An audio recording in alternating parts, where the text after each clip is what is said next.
বানিয়েছি রং বেরঙের সুন্দর বোঁদে।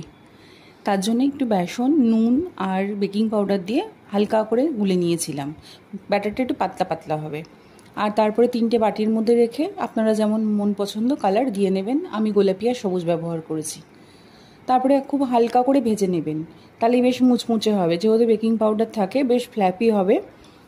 তারপরে পরিমাণ মতো এরকম চিনি, যতটা আপনার বেসনের এই ভাজাটা থাকবে সেই পরিমাণে চিনি আর জল দিয়ে ফুটতে দেবেন। যদি চিনির মাপ 2 কাপ হয়ে থাকে তাহলে 1 কাপ জল দেবেন। আর ক্রিস্টালাইজড হয়ে যাবে চিনিটা, সেই জন্য শেষে একটুখানি লেবুর রস দিয়ে হালকা করে একটু ঠান্ডা হয়ে গেলে তবে আমি আস্তে আস্তে হালকা হাতে সেই বোঁদের মধ্যে ওটা মেশাবো। এখানে চিনির রসটা একদম ঠান্ডা করে নিয়ে তারপরে বোঁদেতে মেশাবেন, নইলে একেবারে যে নিচের বোঁদেগুলো থাকবে না গ্যাদগ্যাদে হয়ে যাবে, ময়দা একদম মন্ড মতো হয়ে যাবে।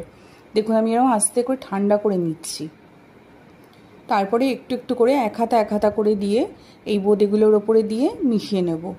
একবারে পুরোটা ঢেলে দেওয়া যাবে না, আর বোঁদে রসের সাথে ফোটানো যাবে না, নইলে কিন্তু ঝুরঝুরে ব্যাপারটা আসবে না। এটা একটু টাইম টেকিং, একটু আস্তে আস্তে সময় নিয়ে ধৈর্য ধরে ফোটাবেন। আর ভিডিওটি ভালো লাগলে চ্যানেলটা সাবস্ক্রাইব করে দেবেন। লাইক, কমেন্ট, শেয়ার আপনাদের ইচ্ছে যা খুশি করবেন। আর রেসিপি কেমন লাগলো নিশ্চয়ই জানাবেন। ভালো লাগলে চ্যানেলটা সাবস্ক্রাইব করবেন প্লিজ।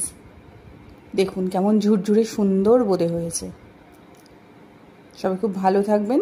ভিডিওটি দেখার জন্য সবাইকে অনেক ধন্যবাদ।